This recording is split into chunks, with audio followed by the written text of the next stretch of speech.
Hey, Nathan. I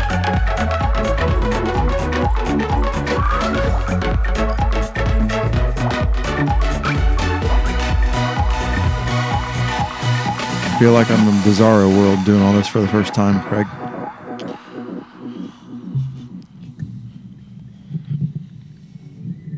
You the man.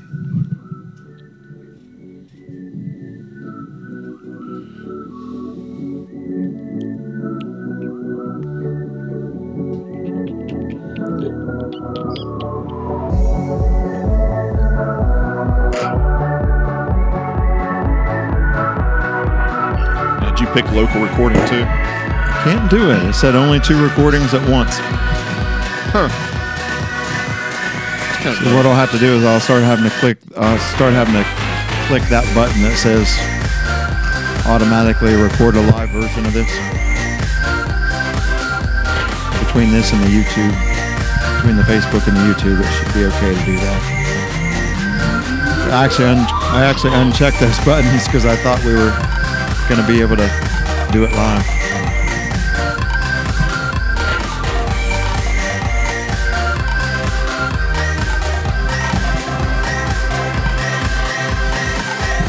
New computer looks good. We're only doing about 33% CPU. Good.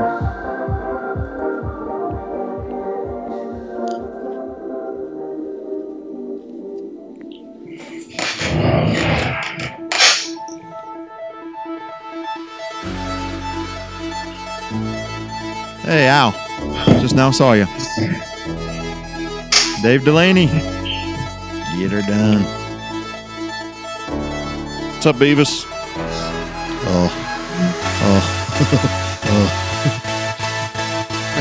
Hey, Beavis.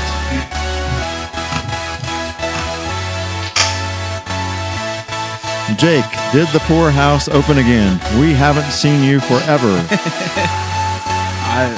Not that I'm aware of. Yeah, that's funny because Tony was talking yesterday about a... Not earlier, yesterday. Yeah. I think yesterday was earlier. but he was putting together a table and a custom bar or something or other, and I said, "Oh, the poorhouse is opening back up." And all he said was, "That's a funny one." I think he's had his bar experience he's done. And a lot of people seem to feel that way when they do that one time. I've always heard that you can get robbed blind if you don't, really watch what's going in and out, drink-wise, money-wise, everything. It's too up and down. Well, that.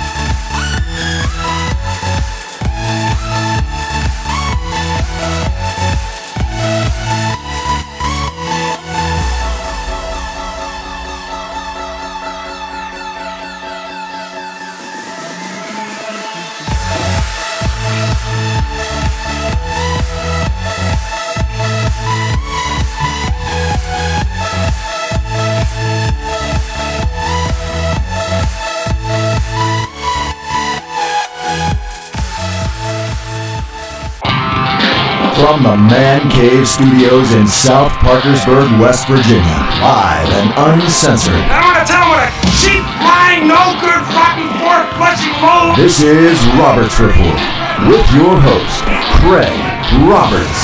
And I've been thinking that maybe it's time to let them know we're alive. Everybody, lift your hands to the sky.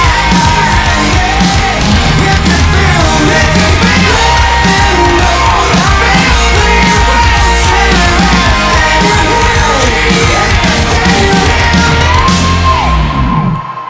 Good evening, everybody. I am Craig Roberts, and this is Roberts Report. Hey. How's it going, Scott? All right. Tonight, we welcome our guest, Tim Gray from Grayscale Entertainment Marketing. Hey, guys. I'd also like to welcome our Roberts Report panel. Actually, a couple people we didn't know he was going to have tonight. Of course, we got our voice from the couch. And I don't have his microphone today. Can't get enough of your love. Oh, no, baby. we do got him. Good. All right. And we also have local country artist, Jacob Benninger. Thank you for having me. Or thank you for not telling me no that I couldn't come over. And then we also have Jeff Totten. He don't have a mic, but Jeff Totten is joining us. He can go on. the other He can couch. go sit in on Nate's lap, and he can have a mic. Yeah. We can translate his hand signals What's this one? or his No, never mind. gestures. Yeah. What's that middle one mean? Right now, he's saying we're all number one. That's, So, Tim, how's it going, man? Great.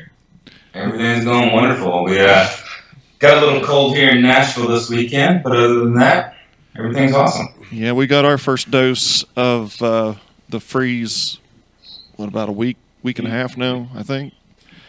I was hoping that we were going to be able to squeeze out a 60-degree through December, but it didn't work out. So We were close.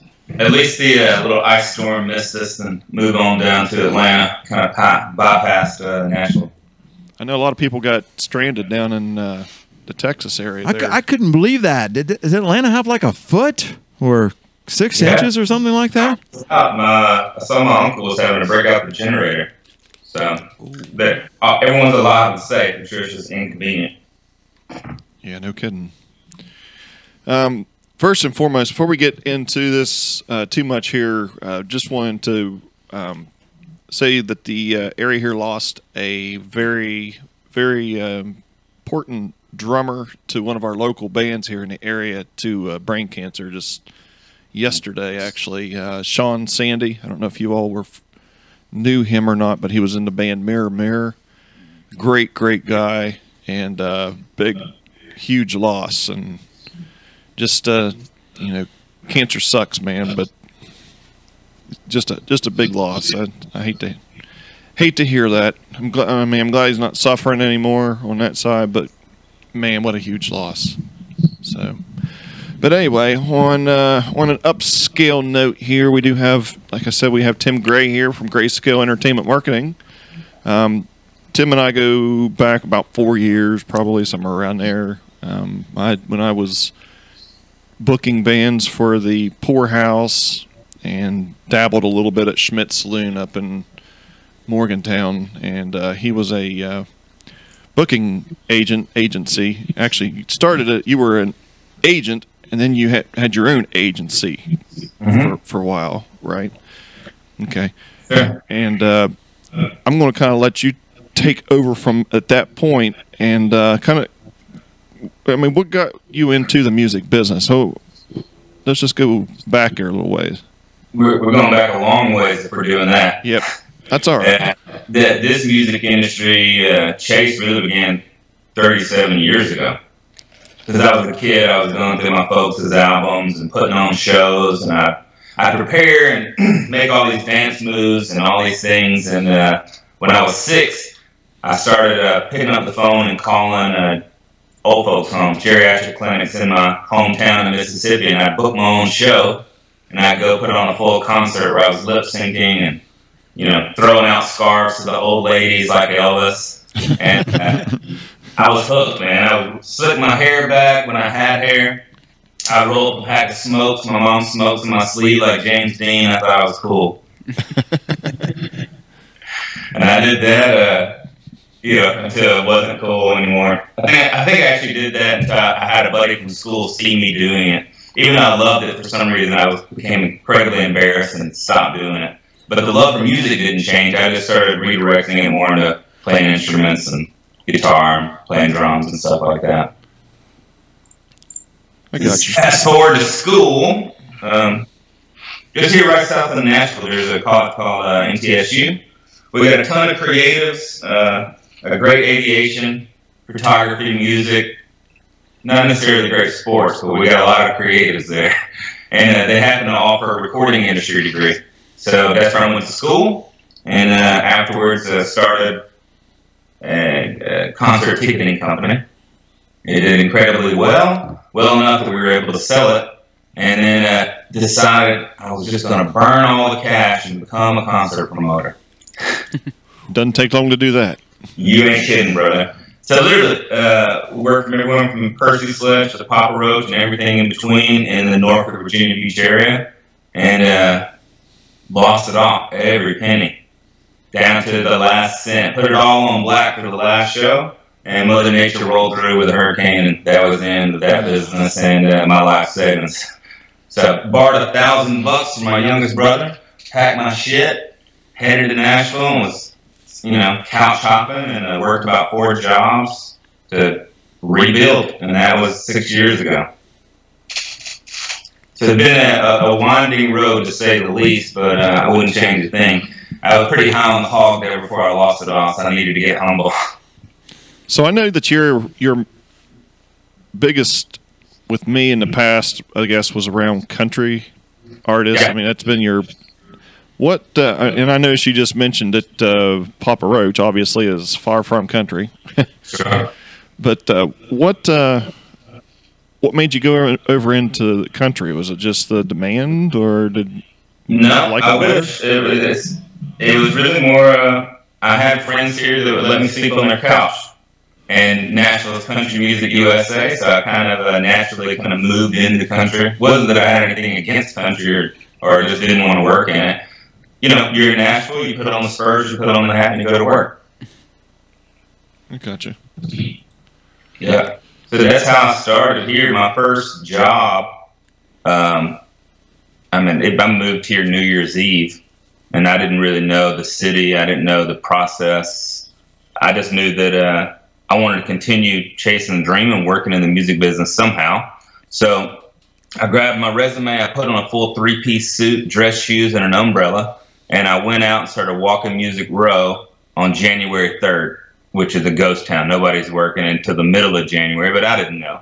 So I knocked on every damn door in Nashville on Music Row, and finally somebody opened it and looked at me like I was crazy, and I talked my way into a job. It just so happens I was interning for Mr. Joe Diffie. Oh, wow. So that's how I got my first gig, working with his management company. At the time, they were called Big Show Music Co. It was awesome. I learned a ton from those guys. They're still dear, dear friends, incredible mentors, and I loved it. It was always funny. Joe would call the office and go, "This Joe Diffie," and I'm like, "You're the only Joe that calls here, Joe. We know it's you. We got caller ID." It was fun. So you are currently booking bands and things like that? No, that was just the next step in the progression of kind of finding out what it is I truly wanted to do in the industry. This is one of those businesses where you have to try on a lot of different hats, figure out what truly fits. Because so I moved here and I was doing management, and I thought that was the dream gig. If I could just manage bands, man, I'd be so happy. That's the thing I wanted to do. And then it changed because, from a manager standpoint, you only make 15% of what your act is earning. So if your act is earning 0, 15% of 0 still means I'm hungry. So I pivoted to an agent position, and I did that for quite some time. And then I decided to start my own. I think it's just the natural kind of entrepreneurship that I've kind of just been raised in. And it just morphed. It went from I was managing bands and booking them to no more booking, and now we're really focused on marketing. So I have Grayscale Entertainment, which is an artist marketing firm, and I'm not actually working with any country music artist under that umbrella right now. And then I have Grayscale Entertainment Marketing, and we do creative sponsorships, digital marketing for music festivals and venues all over the country. so the artist can come to you, give you a budget, and then you can spend their budget for you. Absolutely. Because we've been suffering in this area from, we have our homecoming every year, and everybody talks about how the artists just keep, it just keeps getting more expensive to have entertainment. And I don't know, maybe you would know more down there in Nashville is, are we going to hit a bubble where the point becomes where it's like, okay, sorry, Garth Brooks, but you're not going to be able to sell enough tickets anymore to get $4 million. That you're going to have to only be $2 million again. Like, is it because the artists are just getting to the point where we can't get anybody around anymore because everything's just gone to the roof because there's no record sales. It's all, concert tickets and things like that. Yeah, it is. And no, unfortunately, it's not going to get any cheaper, I don't think. with album sales declining, artists and industry still have to create revenue somehow, and that's going to be through live, through sponsorships, kind of, which is what we do. We live in a capitalist economy, man. So as long as the people keep going to the concerts, yeah, That's right. that's what's gonna That's exactly right. raise the And price. you'll start seeing, if you're not already, there'll be much bigger packaged concerts. So you'll get probably 2 or 3 guys that could probably headline their own tour, but now they're out there together. Yeah, and you So know what? they can guarantee they're filling a room. That's actually something that I said there a few years ago, was that these festivals like Rock on the Range and Rock, you know, the whatever else, the what's the one, the country one, Jamboree in the Jamboree Hills. in the Hills. Thank you. Yeah, Jesus Christ. But I always thought that those would start at some point hurting the clubs and some of the mid-sized venues, because, yeah, I mean, everybody's grouped together, and that's the most, you're hitting the most people for the most dollars, or for the least dollars, I should say. Mm-hmm. And it does seem to kind of be going that way. I mean, clubs are, it's like mentioned, it's hard to get a named artist to get into a club because you just can't afford them anymore. And I get it, though, because it's because of how much it costs them to do it. Sure. And Rock on the Range, they lock you in too, so you can't play so many weeks before, so many weeks after. So Yeah, you know, the radius clause. Yeah, And they're getting further and further away from the venue and longer. I've seen some, because we'll do media buying and advertisement for different festivals. Yeah. And some of the things we're seeing are 90 days before, 90 days after, 90-mile circles. Oh, I didn't know about this. So, yeah, say more about this radius clause. So, what all different types of clauses are there for artists? That's kind of It's interesting. really whatever you can get away with from the agency, honestly. There's no real standard. If you're a festival and you've been in business for quite some time, you can kind of push a little harder than brand new festivals that are just starting, or a club, for instance. So 90 is an extreme example, but 30 days before and 30 days after is reasonable. Yeah, I just made an assumption that if you were playing in Columbus, then you could stop and play in Athens and Parkersburg and Zanesville and everywhere else, and kind of make some money on the way. And so a lot of the times that's not the case. That's not the way these contracts are written up. Is that what you're saying? Exactly. Or you'll have a venue owner in Cincinnati, a venue owner in Columbus, a venue owner in Indianapolis, and they'll kind of get together and say, all right, enough of this. We'll put in one routed offer for 3 dates. We'll lower our operational costs of the guarantee we're offering out. It may be within 70 miles of each other, or whatever, the math works out to. Wow. And they'll try to figure a way around it. But there's no standard for the most part. It's whatever they ask for, whatever they can get. Yeah, It Schmitz does and for the artist, but not so much either. From a manager and from an agent standpoint, you don't want to saturate a market. You don't want to be there so often that they're not like, oh, great, these guys are back again. that's exactly what happened in Parkersburg, quite honestly. Yeah. You want them to miss you. well, we did have when the other agency that is no longer around, the Rock agency, we did have a couple of places, but then you're right. West Virginia, you've got less people than there is in the whole beltway of Columbus. So, Sure. Parkersburg, it's like, hey, we could play Charleston and Huntington and Morgantown and I don't know, Beckley, and we didn't play for as many people as we played at one place in Columbus. So Sure. it's Yeah, and I remember because I talked to Brian Murray some when he was booking some of these rock bands coming through, and it was kind of like what I said. You were catching people when they were coming through the area on the way to somewhere else. Yeah. I'm driving up I-77. I might as well stop there. Absolutely. And that's good for him because he can get cheaper pricing on someone that's already routed through the area. Yeah. One of the things I learned about Norfolk when I was there and I was promoting shows, that if it was going to be a music city, a true music destination, it probably would have been there long before I came. So I just, kind of tapped the hat and said, all right, guys, appreciate it. I'm out of here.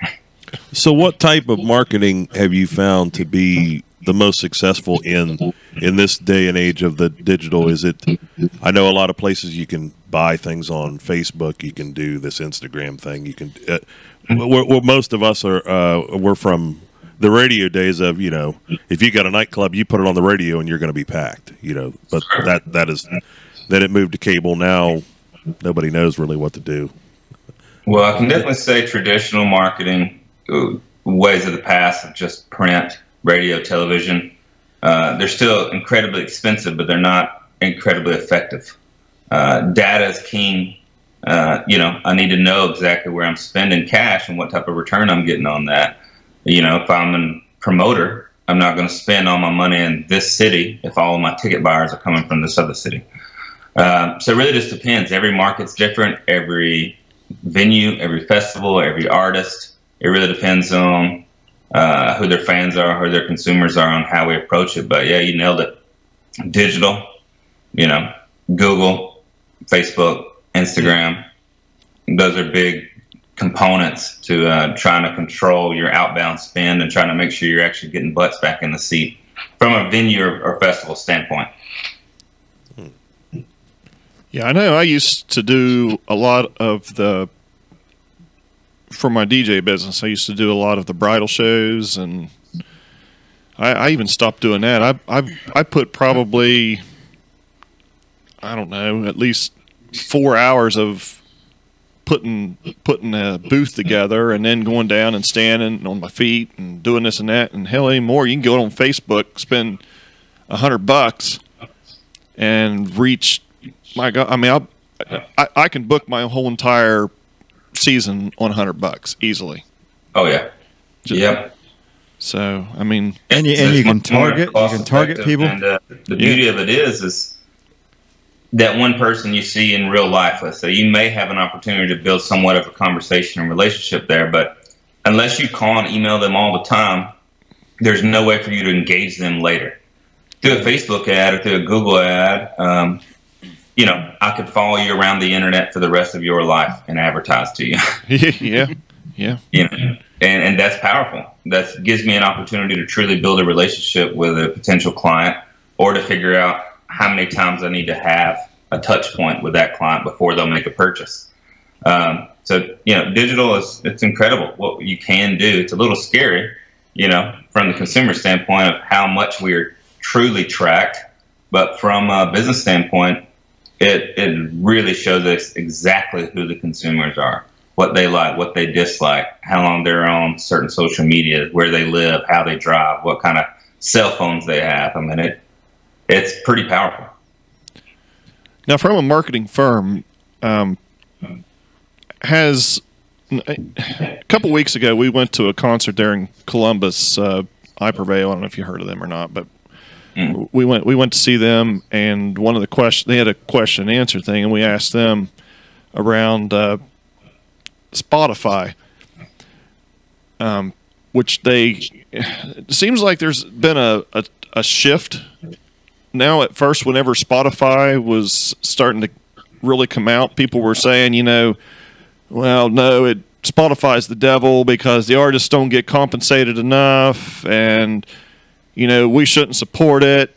Taylor Swift pulls all of her crap off of there. Garth Brooks pulls all of his stuff off of there. And then all of a sudden now it seems like, I mean, it seems like it's just now starting to shift. It's like, no, if you're a new artist, get your stuff on Spotify now because that's the biggest base. People follow. Yeah. I mean, are you seeing more of that? I mean, it's just like anything else, you know, when the industry moved from AM to FM, this is crazy. No one's going to listen to FM radio. And then it moves to vinyl albums. This is nuts. Nobody wants a big old album taking up space. And then it moves to cassette tapes, pushback. Then it moves to CDs with pushback. Then it moves to downloads with pushback. The industry doesn't tend to love change. And this is a change, digital streaming, that is not going away. I think it's incredible. It gives the listener the opportunity to find and be introduced to all different types of music that a station they would never hear in their local market. It gives, from a band standpoint, it gives a credible opportunity to reach fans that never would have known you existed. Right. Now, the pay is what it is. You know, and it gets into a little bit more complicated thing on who owns the rights to the songs, what the splits are based on that. If you're an independent artist, you own your masters outright, and you put it on, you put it out there on Spotify. You get 1 million streams, you're gonna make a couple $1,000. Is that awesome? No. Is a couple thousand better than zero? Absolutely, because most of those bands aren't selling thousands of dollars a month for work they did 2 years ago. Any other platform, any other way. So, you know, it helps in a lot of ways. In other ways, it definitely presents challenges. Yeah, I know it's definitely affected the ticket sales for sure. The dollar amount, man. Back when the Eagles first come back out, I don't remember what year it was, but the Hell Freezes Over tour, I remember paying $127 for lower level tickets. The other day, looked online for, I think it was Nationwide Arena here in Columbus. They had tickets for like $327. That's all? Yeah. Well, we got to balance it out somehow, you know? Yeah. If you're losing a massive amount of income, or you basically reduce one form of income stream down to pennies, fractions of what you're used to, you have to make it up somehow. Right. Well, that cost gets passed off to the consumer, but they'll just get used to it, like we all do with the next thing. Back when we were paying $20 for a CD, now we know that was craziness. You know, at the time it seemed normal. So does it cost more or less now for somebody to produce an album? I mean, it seemed like 30 years ago there was a lot more that went into it. Now you got all these computer programs. You can crack off an album in a week easily. Oh yeah, it just depends. Every genre is doing it different. You can have a hip hop or someone in EDM or pop that is in their one bedroom studio, and they're making extremely high quality music that they are cranking out content. They're cranking out songs weekly. And then you got country music, which is, you know, always kind of last to change. So you can still drop $50 to $150, $1,000 on a studio with a producer and the tracking guys and the studio musicians and all the other things that come with it. So it really just depends on the genre, but yeah, absolutely. You can crank it out pretty cheap these days. As long as it's quality. The best part about working in the music industry is that it doesn't matter how it gets out there.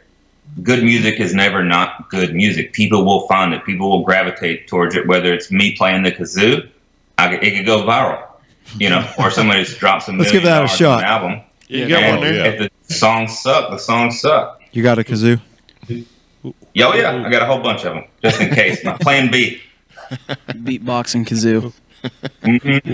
We were talking about that when we had the AC/DC guy in a couple weeks ago. That probably ought to.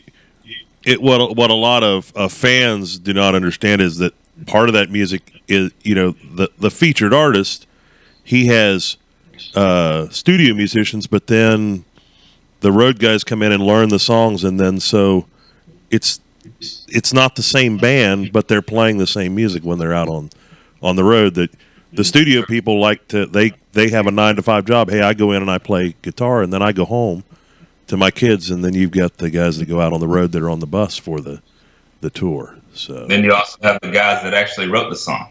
Yes. So you may have an artist and a band that didn't create it, didn't write the music, didn't create the actual music to go along with it, out there singing other people's stuff and recreating what was created in the studio. It's a really interesting thing. Everybody wants a little cash. Businesses out there that do that. Everybody needs a little piece of the pie too. So it is a little piece of the pie too. You ain't kidding, but it's still a piece. Yeah. So another thing too, with the festivals now, it seems like they are. You've got. I have to use rock for an example because that's all you listen to. That's no, it's not all I listen to. I'm just busting you. but it seems like there's a lot more larger companies now. You got Rock on the Range guy that does Louder Than Life and does the Well, you got the DW Presents guys, the Carolina Rebellion. They got a lot of festivals under their hat. It's all East Coast. yeah. Mainly. So I mean, at what point are they? I mean, that's a good example. I mean, those, that's the they're getting all the routings like you mentioned earlier. That's probably how they're getting them as a package deal. Sure. So, yeah, I mean, I can tell you from an agent standpoint, if I'm the guy that's selling the rock bands, I'm going to be loyal to the guy who's been around the longest. I'm going to be loyal to the guy that's consistent with his payment. I'm going to be loyal to the guy that does business the right way. God love smaller venues that are popping up in first-year festivals, but the chances of a first-year festival actually happening, yeah, or a second-year festival not shuttering their doors, that's a big risk. And that ripple, if one of those things does happen, affects much more than just the agent and the artist. It affects the fans, the bands, the travel, the other venues that came after, merch sales. So from an agent, you look at it and you go, who's the most trusted? Who's been here the longest? Who's carved this out? We're going to give them pricing that makes sense. We're going to play nice in the sandbox and, right. First right of refusal type thing. So what's your opinion around, since you've seen the rise of the modern country era, and you lived in the previous area. Mm-hmm. You got people like, I'm going to use example, Taylor Swift, Carrie Underwood. I mean, do you see country as an actual genre now, or you know what I'm saying? It seems, I love it. It seems so poppy. Well, that's just what you're getting shoved through the radio. For the first time in history, probably the last 4 or 5 years, you don't have to wear a cowboy hat to live in Nashville. If you're a rock guy, how come you get to have emo, screamo, death metal, heavy metal, rock, classic rock, soft rock, easy listening, but I have to wear Spurs forever? It's like we can have subgenres just as much as rock can, or different styles of electronic or hip hop. So I think that's really what's happened. Subgenres have been born, and there's nothing wrong with that. If we can take someone who's a rock fan and they get introduced to someone who's more traditional country, a Cody Jinks, for instance, that's a little bit more outlaw, a little bit more Waylon, and they like that, doesn't mean they have to listen to Florida Georgia Line. Same thing, someone who likes Katy Perry or Bruno Mars, they would never listen to Cody Jinks, but they might like Taylor Swift, or they might like Florida Georgia Line, or whatever it may be. So what it's going to do, it's actually going to break down a lot of the genre walls, and it's going to be able to kind of cross-pollinate fans, which is going to be good for the business. It's going to be great for everybody. Yeah, and Craig, so you're right. So if you listen to country, if you listen to iHeartMedia country stations, yeah, you're going to hear Florida Georgia Line and Carrie Underwood. But you've got guys like what's his name, Chris Stapleton, and guys that are out there. Now we've got Stapleton, and I'm going to claim Isbell, for country, and I'm going to claim some of the other kind of up and coming more Americana artists.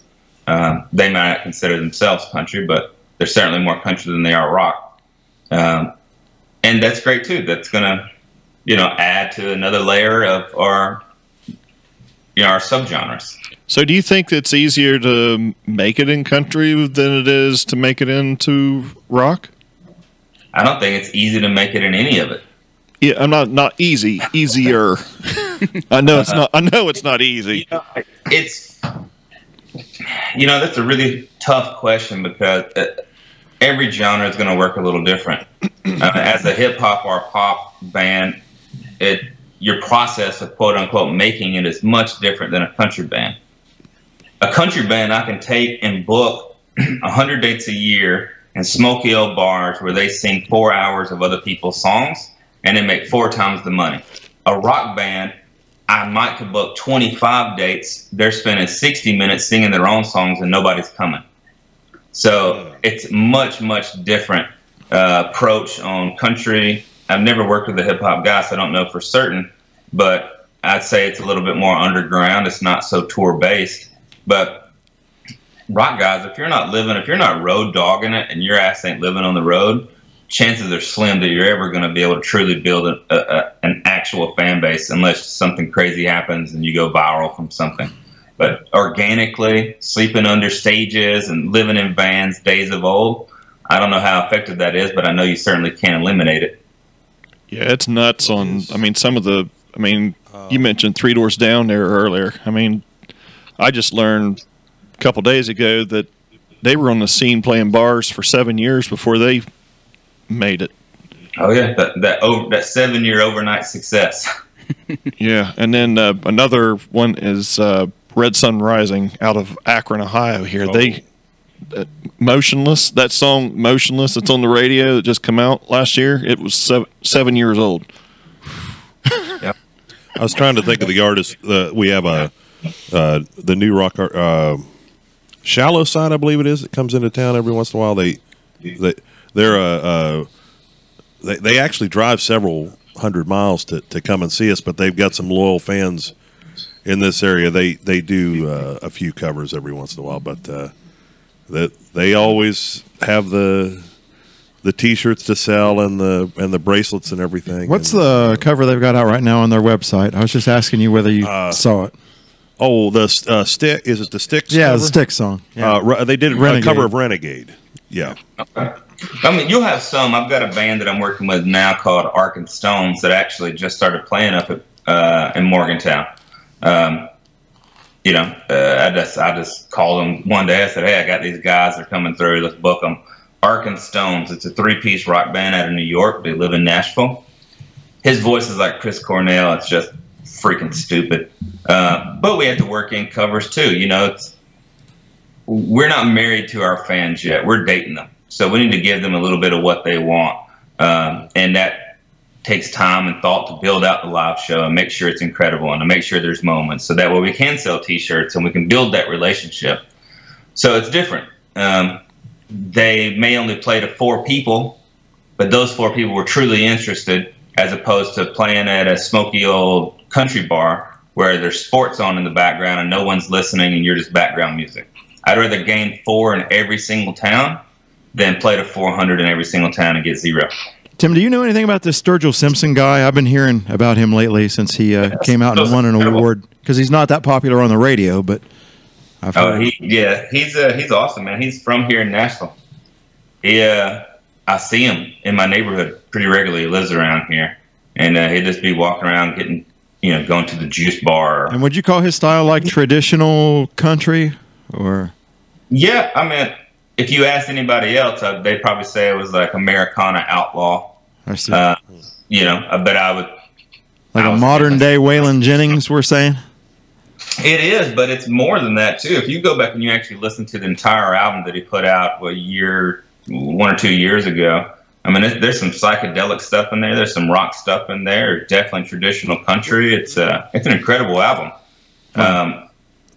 And I love it. He got up there and he told us truth, and he said, "I'm not going to record the album you want me to record. I'm going to record what's, bursting out of me." And you get more artists that are that courageous and more truthful, as when legends are born. One thing I probably should mention. I had my brother Doug Hess that he worked for Clear Channel along with Scott for many years. That there seems to be a rise in an artist will come out with a song, and back in the club days you'd have like the radio version, then you'd have like they made it into a house song, but now they've segregated that to the Taylor Swift song that plays on the country station has the steel guitar in it. Yeah. but the same version of the song that's on the pop station, the steel guitar's gone, and there's 5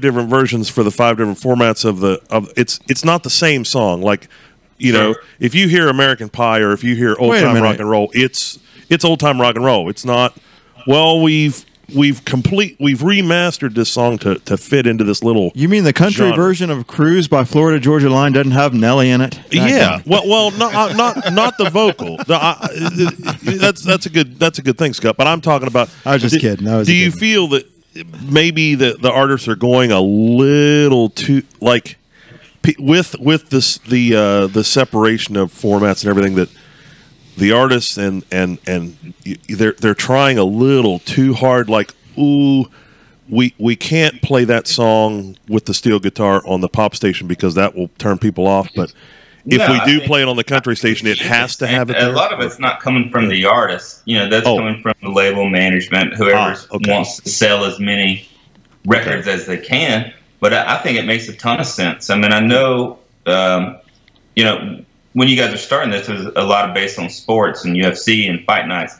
Every fighter prepares differently for each fight he's going into. Mm-hmm. This is the exact same thing. If I know that I have a great opportunity to get more people that like pop to buy this by simply changing out a guitar riff, why would we not do that? Don't you think? Today, if we can get a buy-in from that fan and they truly become a real fan of the music, they're going to go find the slide guitar one anyway, and they may like it better. So I did hear a lot of what Nate's talking about in the late 90s, early 2000s, especially when Shania Twain crossed over.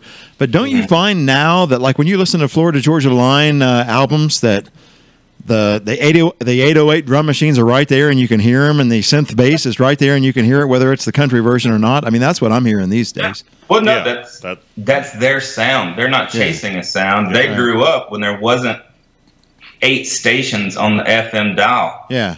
They grew up in the MTV generation where you'd have Eminem, Wu-Tang, Papa Roach, and somebody else all playing back to back to back. So there was no... Yeah, so Nate, I agree with you to a point, but now I think they're just outright just putting it, it's all mixing together. It's all, pop and country and everything. They're not raised to know it different. They're raised on what they like. If they like hip hop, they also like traditional country, because most of the time, if you're raised in the South, and we listened to Clint Black just as much as we listened to 8 Ball and MJG, Memphis Rap, and 3-6 Mafia, and we were all over the place. And that goes back to what I said earlier about if it's good, and the fans will find it. And we did have some songs back in the 90s. You'd remember, what's one that comes to mind? Nobody Knows It But Me. There was the Tony Rich Project. Yeah. They played on the pop station, and then a completely different artist covered it. Yeah, so like Leanne Rhymes versus somebody else. Yeah. Two different artists playing the same song. Now, Tim, that's what I saw growing up. Growing up in the late '80s, is that if the song was good, I liked it no matter what. Like, I listened to pop music when I was growing up, but my parents listened to country music. But when I heard Highway 101, I was like, "Damn, that's good." I didn't care whether I did like pop music, or if I heard Randy Travis "Forever and Ever, Amen," I was like, "That's a good song. I like that," even though I was listening to Young MC and Def Leppard and. Exactly. Yeah. So just there, Young MC and Def Leppard, that's about as far apart as you could possibly go. And then to also mention Randy Travis in the same sentence. Yeah, but if it's a good song, it's a good song. It's exactly what you said. Yep. So you were there in the late 80s, and you had to almost actively search to find those 3 different genres of music. Sure. Now all someone has to do is open their phone. Right. Mm-hmm. And it's all on it. And even my library, all that music's right there on my Google Play Music. All 3 of those songs. I've got "Bust a Move," "Pour Some Sugar on Me," and "Somewhere Tonight" by Highway 101, and "Forever and Ever, Amen" by Randy Travis. I can play any one of those you want to hear. It's the same now. And now where you used to have to seek out, or you were really dependent upon tastemakers. You're really dependent upon that killer DJ in the area at your local station, or MTV or BET or whatever it was, to provide you things that they thought were good. With Spotify and SoundCloud and Apple Music and Beats and all these other options, you can decide for yourself, but also they'll create playlists for you. So you're constantly introduced to new music and new bands and new genres and new styles, and you can decide for yourself what you like and what you don't. I love it. I think I might have read... I'm still an 80s head, though, so my employees hate it because I'll go for like 2 weeks of Take These Broken Wings, and they're like, "Stop, geez, please, no more 80s music." I think I might have read somewhere that the Apple the 99-cent thing may be going away. Well- That we were talking about music is going into the $9.99 a month, where you're paying. Yeah. They want to get the constant subscription. You're getting that, and then if you don't pay your $9.99 a month, You lose all your music. all your music. Yeah. You can't get access to Yeah, it. So that's why I like Google Play Music. I actually uploaded everything that I own to Google Play Music, and so then it's there if anytime I want to listen to it. Mm-hmm. Well, it'll change. Right now we're kind of stuck in the free and growing subscription model, and people are like, the industry's changing, it's dying. There's this, there's that. The industry will make more money in the next 5 years than it has in its history combined total. You got to think of how many humans are on the planet. Everyone listens to music. Every single person that has music available, even if they're living out in the rainforest, they're creating their own music, right? So everyone listens to music. All you got to do is get them to pay $10 a month.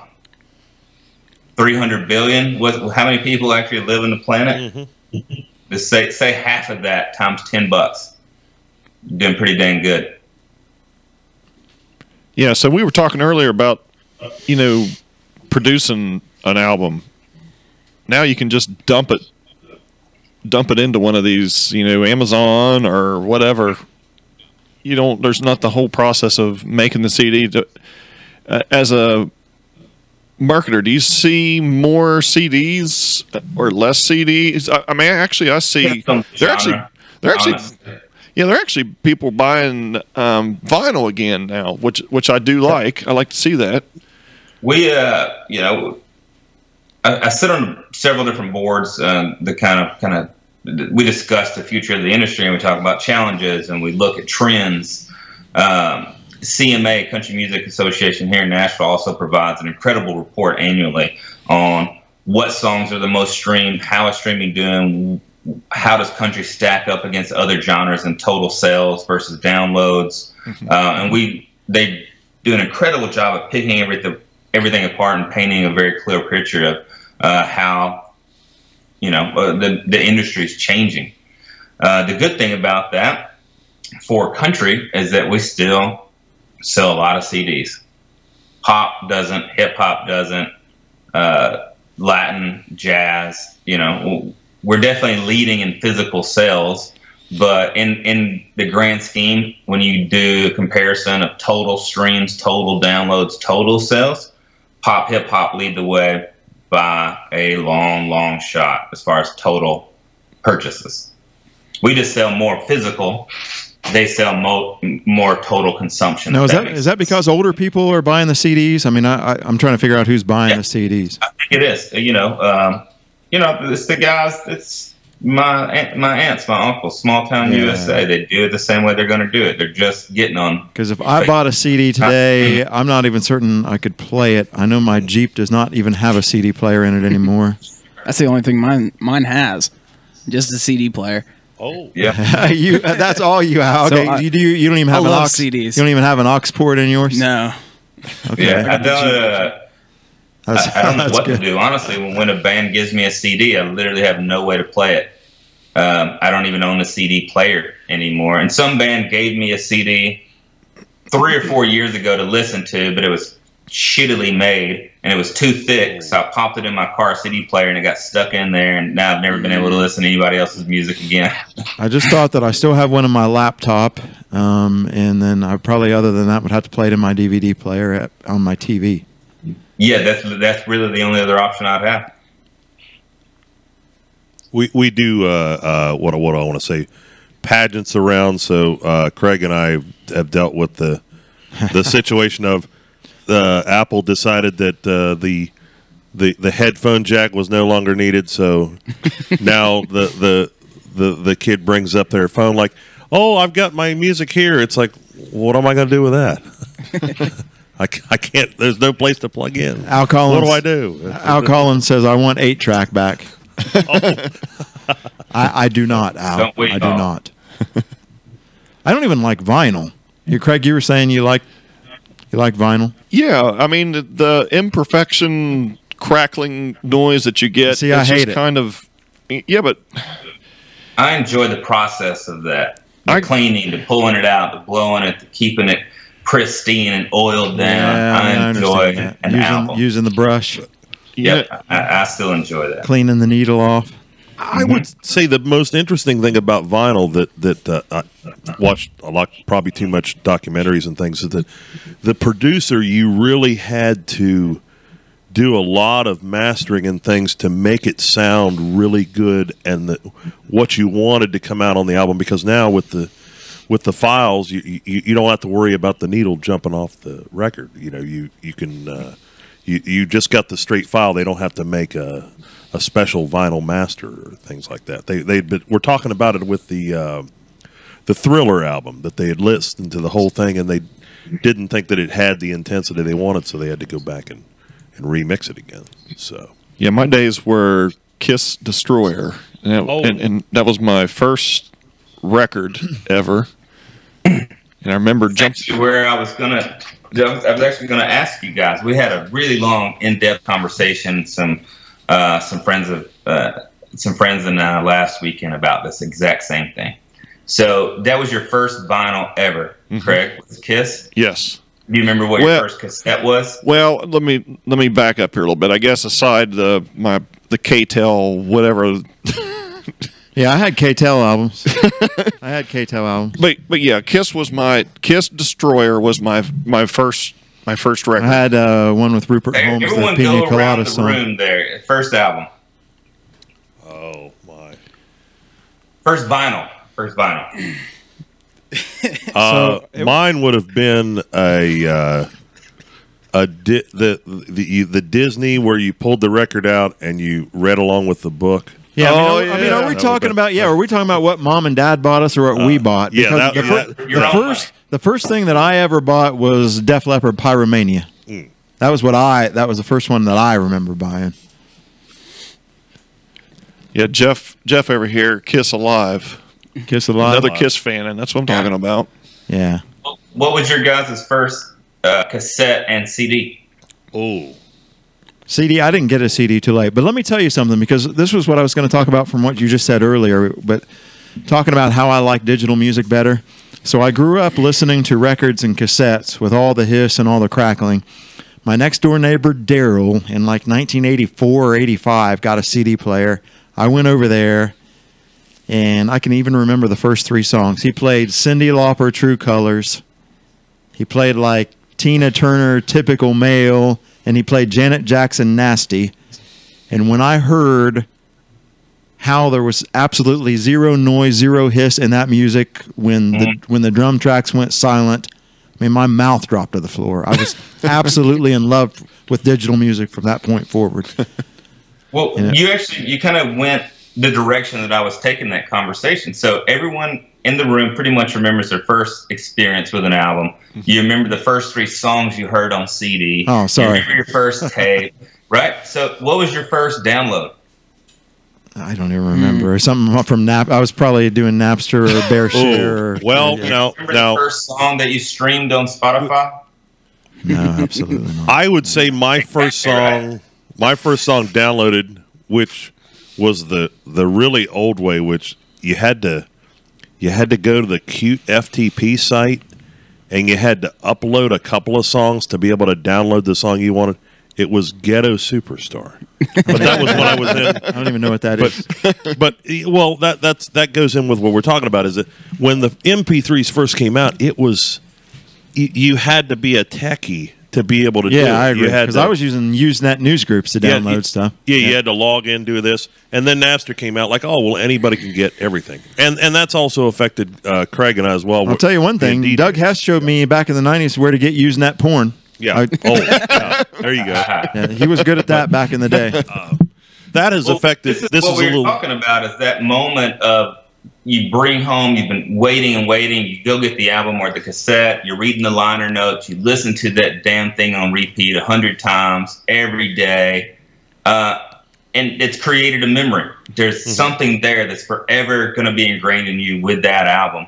And we don't think that streaming has that same effect, is what we're talking about, and we're curious to what that's going to do in the long term for creating true music memories. Yeah, I do miss that. I mean, I remember whenever Def Leppard come out with, I think it's Let's Get Rocked album. I think it's what, actually the song was on that. But anyway, my buddy and I were waiting until midnight for it to go on sale to go up. What album to was the that? local Was store. Adrenalized or something? Adrenalized, like that? that's Yeah. it. Yep, Adrenalized. Thank you. Def Leppard guy. That's the right one-armed drummer that's ever done it.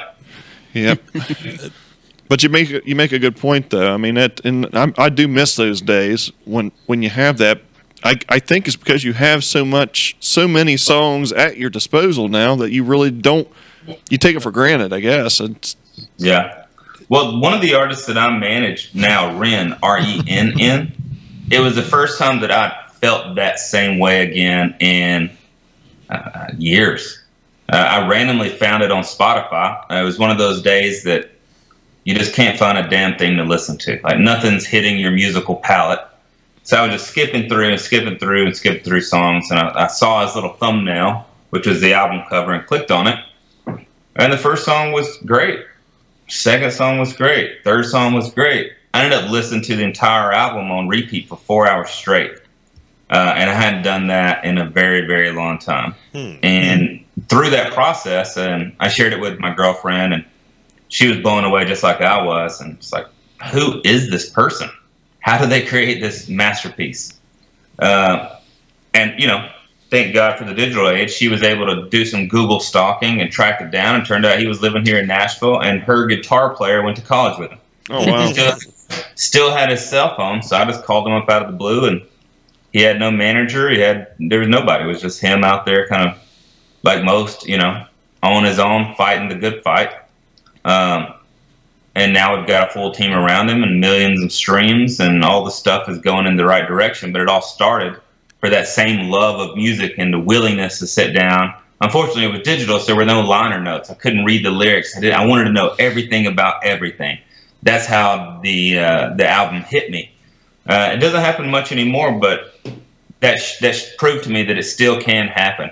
If the music catches you where you're at currently in your life, it's like getting smacked upside the head, and you don't have any choice but to dig in and cry with it and live with it and go through all the things that incredible music makes you do.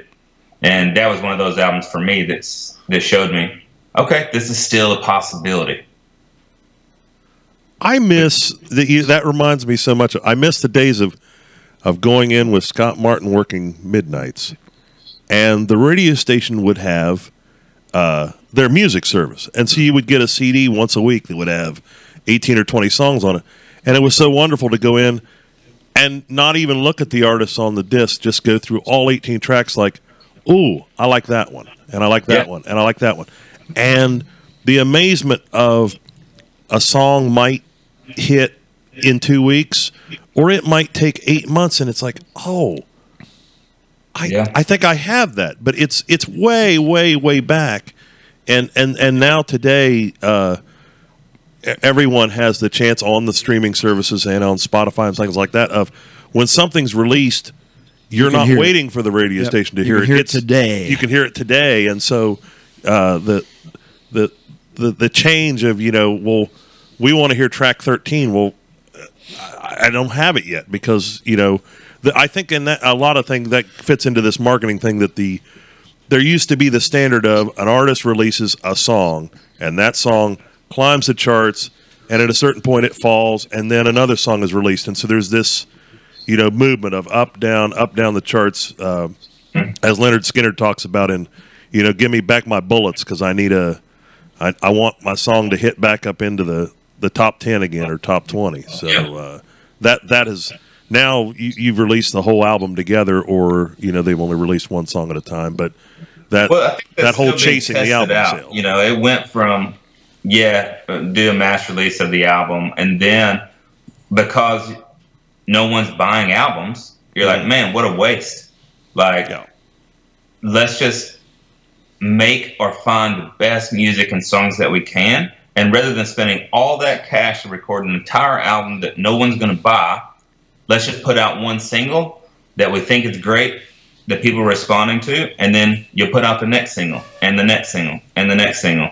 And if all of those do well, then you put them all on a album, and you sell the physical of that, rather than days of old where you bought a CD or an album that had 2 good songs on it, but you were stuck with all the rest of the crap. Hey, It is kind of going back to. Oh, I didn't mean to interrupt, but it is go ahead. kind of going back to like the days of Motown, where they just Yeah. it was all about singles. It wasn't about albums. Hey, Tim, you were talking about the differences. Some of the times you were talking about the differences in the demographics and the differences in the genres and their listening habits. As an old radio guy, I'm curious: is FM dead? All right, have people stopped listening to radio? This is being recorded, so I can't say that. I still work in the industry. But the model's definitely shifting, that's for certain. Like I said, I sit on the board and for here in Nashville chamber, but for the music industry, kind of representing the city of Nashville with our local chamber. And 37% of our workforce is millennial. Yeah. 5 years will be 45% of Nashville's entire workforce will be millennials. Do you think they're switching around from FM station to FM station, Exactly. or do you think they're downloading and streaming? And the other thing is my daughter could give a shit less about what's on the charts. You know, I still look at all access and all, and I'll look at media-based charts and I'll say, hey, Taylor Swift's number. My daughter could give a shit less about who has a hit single and who's popular and whether or not they have hits or not. She listens to what she wants to listen to, where I'm stuck in this in this old way where I'm listening to the singles that come out and listening to to see who has a big hit. I think the exciting thing about it is it's trending a different way now because it's new and it's exciting. Mm-hmm. Once it becomes the norm and everyone's like, ugh, I'm tired of Spotify deciding what I have to listen to in my playlist, they're going to want an influencer. They're going to want a tastemaker. And it's already happening a lot where Spotify creates their master playlist. Yeah. But then you've got one guy, one girl, and they have 300,000 followers on Spotify because they're creating their own playlist. And I think you'll see a transition back to old school 50s, 60s true DJs. Yeah. This just came in. Where they want to be, and they want to be entertained by somebody. Exactly. Rather than the label and the one decision maker that is in charge of the entire East Coast at 67, white male, deciding an entire coast of what those DJs are going to play. I think that's long and dead and it's gone. And so that's another direction I wanted to ask you about is Clear Channel or iHeartMedia, I'll say, helping with that destruction and the fact that they pretty much like they decide what's on pop, and right now EDM is pretty much everything that's being played right now, and it seems like whoever the A&R guys are and whoever makes the decisions for iHeartMedia, must really be into EDM music because it seems to dominate the charts. Well, the sad thing is that what I've seen, and when I'm talking to my promotion buddies here in town, and I'm talking to my radio guys that I've known throughout my career that I've just become friends with, I don't know that it's about the music anymore. It's about the ads. And when you've got a business that makes its living claiming that they're about music, but it's really only about selling local ads, you're definitely going to get away from the top, the cream of the crop music rising to the top. And I don't think people love that. They want to get back to finding what they love. The best songs exist. The best songs come to the top. The best songs are number one, not some guys here in Nashville deciding who's going to be number one that week. And it's sad that you can have a number one and only sell 10,000 units. A number one on the radio isn't a number one in sales. There's a big damn difference. That's an interesting point. I'm a fan of like the early disco and things in the early 70s, and Tom Moulton did a documentary about he created the 12-inch and all this stuff. He couldn't understand radio DJs or like why you're playing this, because he didn't understand the whole payola thing of why are you wanting somebody to pay you to play a song when you don't like it, that you should be playing what is good music. And that kind of feels like what the Clear Channel and iHeart thing has done is there's certain artists that you hear and certain things that are released, and there seems to be some type of transaction thing there going on, that it's not just where there could be thousands of other songs out there that we're not hearing because they're not on the list. They're not, they're not paying. They're not sponsored by Coke. They're not sponsored by. Well, that's that's above my pay scale on the decision of that. But I don't know if you saw the reports of what iHeart's losses were just recently. Absolutely. So I think that'll take care of itself. You know, when you're talking about radio advertising or television ads, if a radio ad comes on a station, I'll flip it. That's even if I'm listening to FM. If I'm watching television, and most of the time I've recorded it and I'm fast forwarding through those ads anyhow. So days of old of a radio station keeping their lights on based on ads that no one listens to with no way to track it. It's an improvable model. And as a business owner, I wouldn't put my money someplace that I can't prove it.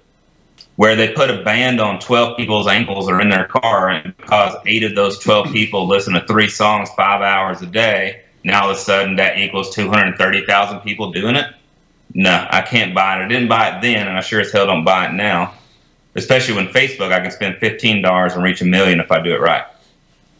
You know, besides local information, I mean, your radio stations are, you know, yeah, I mean, you can turn on a station now. We talked about this last night, Nate. You turn on like here in the local area, a rock station, 103. You turn it on now. You could stop listening to it for a year, turn it back on. It's like Days of Our Lives. If you stopped watching it for 10 years, it's still the same people, right? Well, yeah, the days of, you know, I think of the early Q94 days in Marietta or EYQ where you had the index card box, and that was the rotation of it's okay. Well, we've got our hot songs, and then we've got golds, and then we've got recurrence and all that stuff.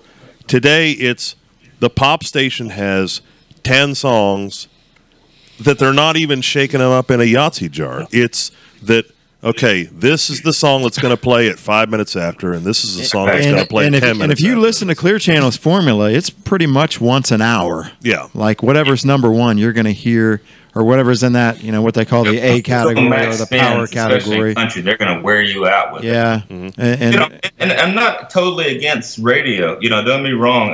Terrestrial radio or traditional radio spins as far as advertising goes. It just depends on the client.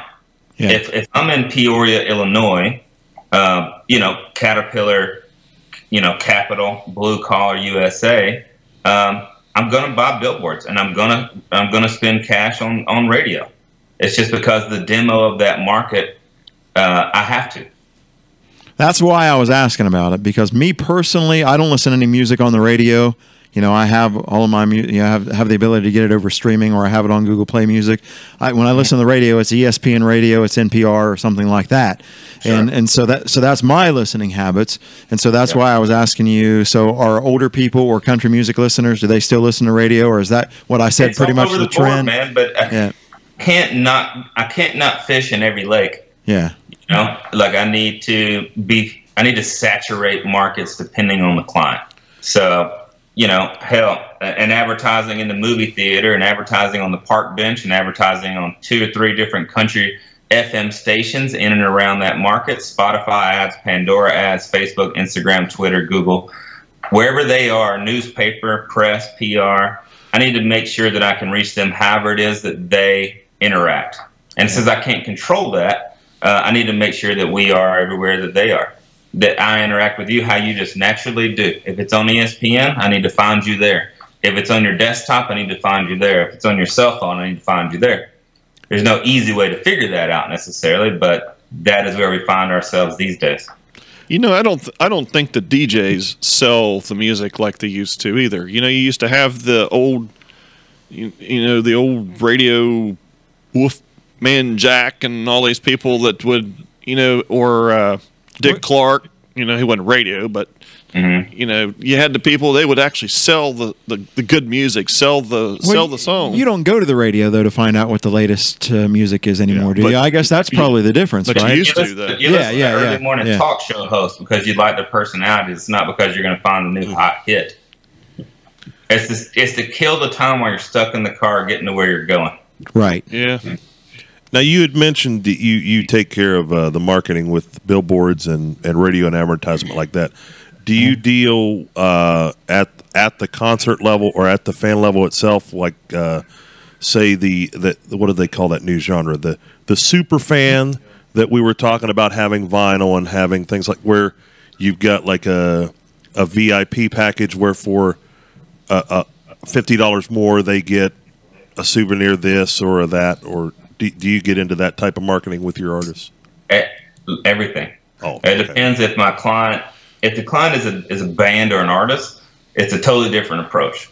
It's a different story. It's the way that it's how we communicate, and our whole approach is everyone mostly does it wrong. I guess I'll start there. Almost every Facebook post you see is people talking at other people, not with them. So we change the paradigm of that, and we start building true conversations, true relationships. Now, that's either a relationship from a festival standpoint, or we're truly building relationships with a ticket goer or a festival goer. And if you're an artist, you're building real relationships with your listeners. Why did you like that song? Are you coming to this show? Have you got the T-shirt yet? It's just a different approach, but it's still the same at the end of the day as people talking to people. It's supposed to be social media. It's supposed to connect people, but most people use it to just talk at. Just basic probing questions, kind of. Well, yeah. Yeah, sort of. So, like, if you got on here and we were, like, you and I met in real life, and you said, "Hey, Tim, how are you?" I said, "Great, how are you?" And you didn't answer me. I go, "Jake's a dick." That's what happens most of the time on social media. You, as an artist, you ask your fan a question, and then they answer you, and you don't even take the time to give them a like or a comment back. And that happens across artists, bands, brands, organizations. It's just a mistake that's made, but it's only because they don't understand the power of the true relationship building that you can have on social media. And we had mentioned it. The king of marketers, Kiss, of what item is for sale that we cannot put our name on, and I don't think I've ever seen a Kiss drill or hardware store tools, but Kiss's manager Doc McGee and Gene Simmons come speak to us for an organization I sit on the board for a few years back, and I was young and dumb and just wanted to ask some smart ass question that I thought was going to be cool at the time, and basically Gene stood up and he told me that if I want to run with the big dogs, not to piss like a puppy. Good Lord, what did you ask? One of the other things he said, he wanted to get every way possible. He wanted to get them coming, he wanted to get them going. So they make condoms and they make caskets. Oh. Yeah, we just saw he got banned from Fox CNN or Fox. Yeah, Fox. Yeah, but he's got his new book put out. He wants everybody to start a small business. Yeah. Well, we do the Kiss Cruise. So I don't know if you guys have ever been on one of those music festival cruises, but the Kiss Cruise is one of our clients, and so it's pretty awesome. So you get Kiss in full garb, in full makeup, and then also Kiss broken down acoustic, just them and 3,000 of their strongest fans on the planet for a week. Pretty cool. So what do you think about, while we're talking about Kiss, what do you think about the, you think they should have come up with different characters for the Kiss cartoon? Tommy Thayer and, for what is it now? They have, for Tommy Thayer, he's still the ace man now, and you got, that was sort of their thing. I'm old school on Kiss. I really wish that they would have come up with different costumes or characters or whatever for new members. Yeah, for Eric Singer and Tommy Thayer. I think you might be thinking about, you've got the original band members. Why couldn't they all get together just one more time at the Rock and Roll Hall of Fame? It's like, well, we're a new project now. You could say that about Steve Perry too. Yeah, different makeup for different. How do you not have Steve Perry sing with you in the induction? I can't wrap my head around it. I still got to say he must have a voice issue or something. It's got to be something. Good Lord, the guy's voice.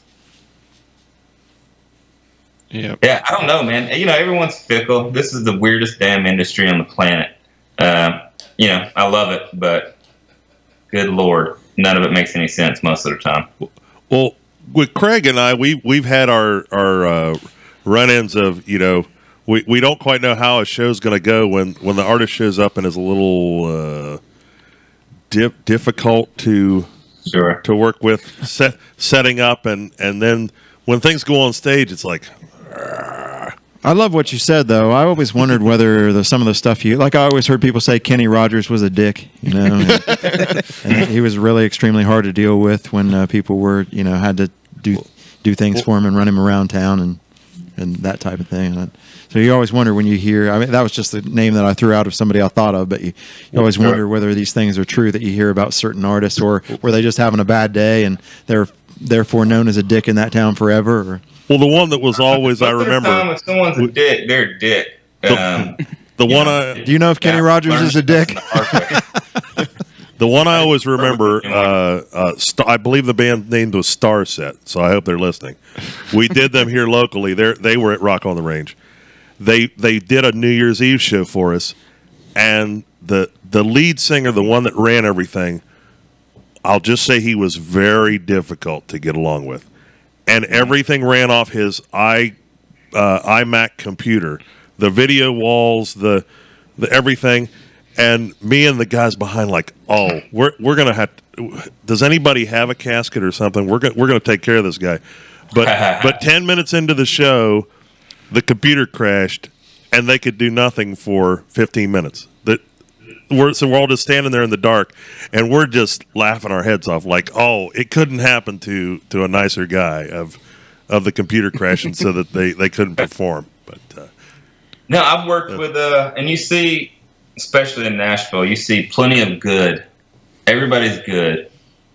Everyone came from their town and where they thought they were the big fish, and they wanted to come chase the dream. And they come, and they realize either they are and they got the chops, but chances are they don't. It's just a hard damn business. You can still be good and still keep the lights on and still keep touring, but being a superstar is a very different thing. And then you also have the people that are great. And I know plenty of great that are lazy as hell, and plenty of great that have severe attitude problems and are unappreciative and afraid to work hard at what they want most. So that's the biggest mistake I see artists make, and the people in the industry as well. No one owes them a damn thing in this business or this world. And if God gifted you this incredible power that you've got to sing, how an artist wouldn't push and test and challenge their voice every single day and work that muscle out is beyond me. You got someone who can naturally write a great song. The fact that they don't work that out every day and try their best to be the absolute best songwriter they can, I can't wrap my head around it. You get someone on the industry side that wants to chase a dream, be a record label head, but they're asking in the first interview how many days they get off a paid vacation. This is a dream business. It's all heart, it's all gut, and it's all work your damn ass off. And if they're not willing to do that, that's the difference between a Taylor Swift and someone you haven't heard of. Not only does she have a great team, she understood that in order to sell 500,000 albums, she had to shake 500,000 hands. Even at age 15, she was out doing that. Yeah, a great marketer. She definitely is. I had a question for you, especially with the fact that you live in Nashville. Have you worked with, or do you know the state of contemporary Christian music at all? Yeah, one of my mentors was the head of E1, CEO of E1 record label for a very long time. So my world don't cross a lot, but I have several colleagues that work in Christian. Yeah, I had wondered because I know that that's kind of like the Nashville is also kind of like the central area of Christian music, just like it is for country music, right? We for the most part, it's always been Music City or Twang Town, and that's kind of what Nashville's been known for. But there's incredible rock bands here, incredible folk, incredible pop, incredible hip hop.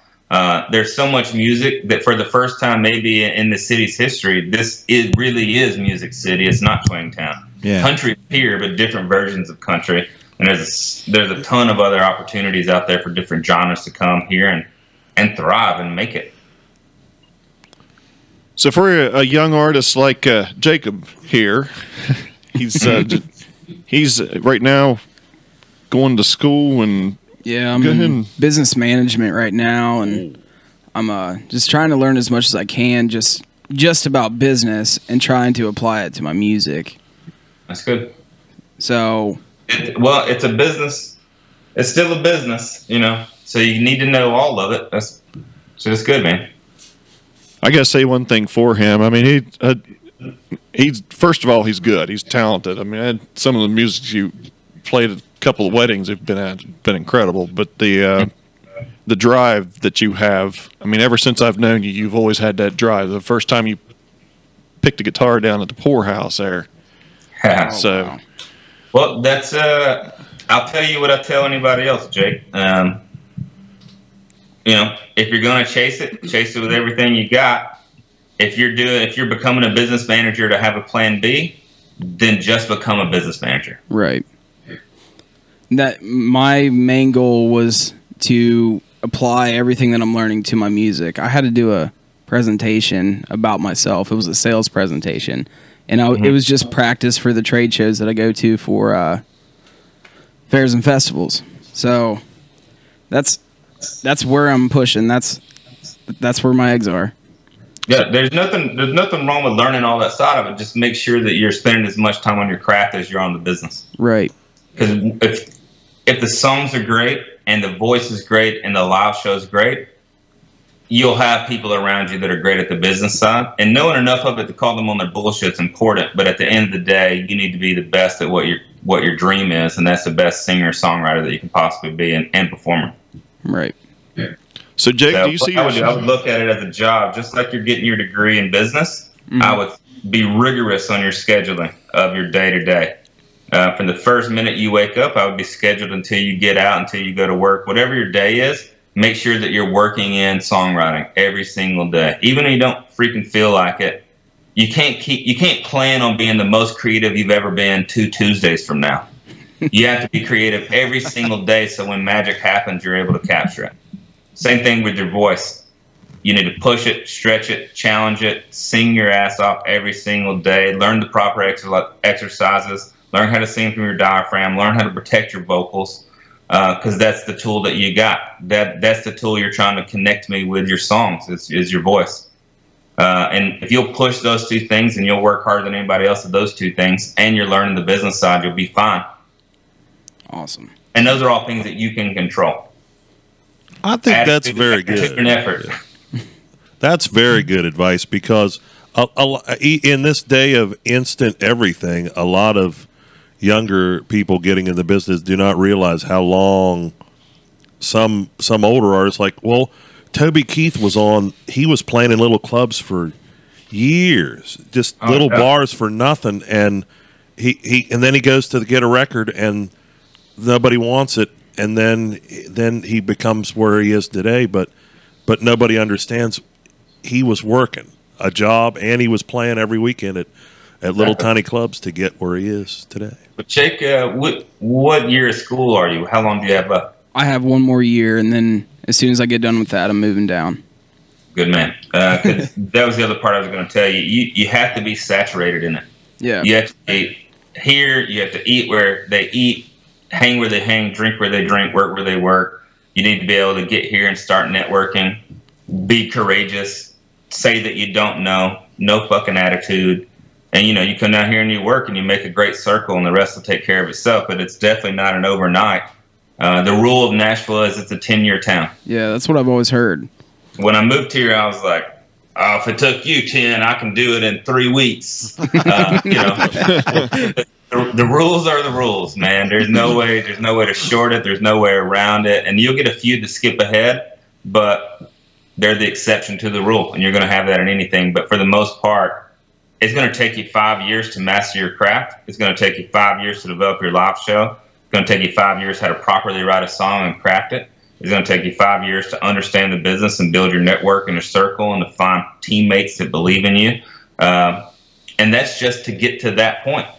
That's not even the other 5 years between 5 years and 10 years. I think, I don't know if maybe you agree with this too, but networking has got to be one of the most important parts as well. I mean, I agree. Yeah. Get your network plus, learn TCP/IP. wrong network. Different. But no, it is, and it's just the same. My girlfriend does an incredible job at networking. She's an artist here in town, and I work my ass off to try to network. And every time we go into any room, she knows 10 more people than I do, and it blows my mind. She's great. Not all artists are. But you want to move down here. You want to not only network with business folks, but other artists, other songwriters, other people that are going through what you're doing. Get a roommate that's another artist that's going through what you just went through or is about to go through. So you have someone to bounce ideas off of, and someone that can write with you every day and stuff like that. Right. Who knew you might be the next Brooks Be and Dunn? patient. Would you feel the open mic scene, the places that allow you to come in on weeknights and things? Is that a good place to? Is it worth going down and getting one of those dates and playing for your 3 songs or 4 songs, or is that is that something that's really good? I mean, you come down, you play, Belcourt Taps. You come down, you play any of these little open rounds. The important part of that is maybe you're in a round with 3 other songwriters, and there's 8 people out there, including the sound guy and the bartender. Who cares? There's 6 people in the room that maybe your song, maybe I'm in the room, maybe I'm one of them, and you don't know me from Adam, and something catches my eye or something catches my ear, and there's an opportunity, or maybe it's nobody, but you just met 3 other songwriters. Right. That's the win on that. It's not to build fans. Maybe you do build fans through it, but the win for an out-of-town artist coming to Nashville to do, not necessarily open. Well, we lost him. I hope he calls back. Uh-oh. So anyway, Jake, while we're waiting for him to call back in, are you thinking of doing just the performing, the entertaining side of it, or are you doing? I want to do everything that I can. I want to write the songs. I want to sing the songs, and in the future, grow to bring other artists up through.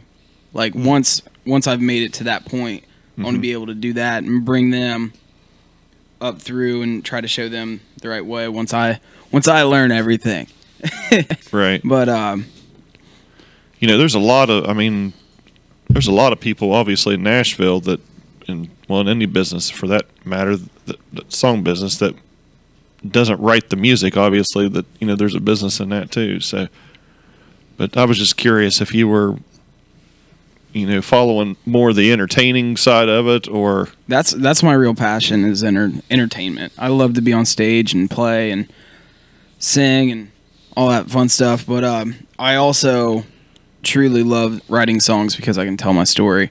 So I want to do both.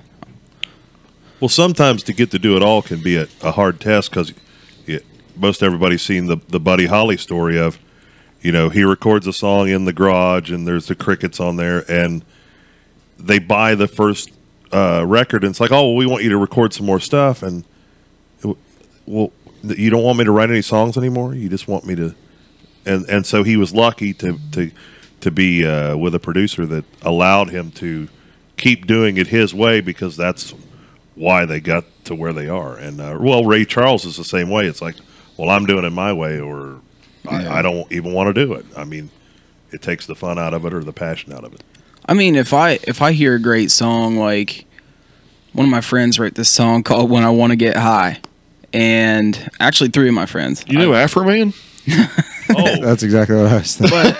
I was going to clean my room. I thought he wrote that Colt 45 song. Jeff knows that song. Jeff lives that song. I've been known to play Little Afro Man in my sets. So Now play Afro Man or play Afro Man. Oh, actually play.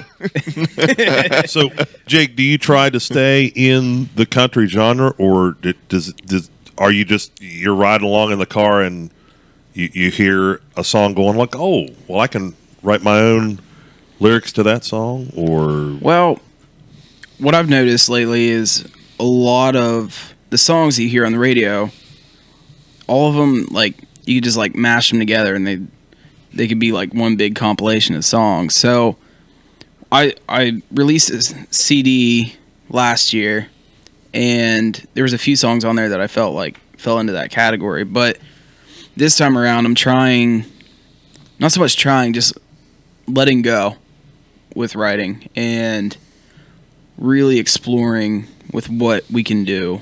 And Just trying new things. Like we'll spend like 9 hours in the studio working on a new song that I had planned on doing it one way, but we just tried different things. At the end of the 9 hours, I'm like, well, it didn't exactly turn out the way we wanted it to. So we'll turn it around and redo it. It's just, we're just trying some different things with building the song after we write it and with writing itself too. So I got to ask you something. As somebody who works that hard at it, and because I was always curious about this, as somebody that's like that knows what it's like to write a song and sing a song. Do you ever turn on 99 and 107 and you hear a new song and you hear it? Yes. You hear it all the time and it gets to the top of the charts and you go, "Oh my God, I haven't made it, and this piece of shit is." On have you had that happen? A time or two. Yeah, I was curious whether you've ever heard that. If it just frustrates you, sometimes. I've heard a few things where I'm just like, man, it has to relate to someone somewhere, but I don't know them, and I don't know how. Star set. Yeah. Well, sometimes it feels, you listen to the radio and, the pop station or, the country does it too, is how many new songs come out now that you have to have the no drums and you have to have the one chord on the piano going da-dum, da-dum, and then the dry vocal, and then it goes into this, and then it turns into the real song. Like every song is in that. That's what everything is now. Or some of the country songs, it has to start out with a chick chick chick on the guitar. We've got those. We've got those trends.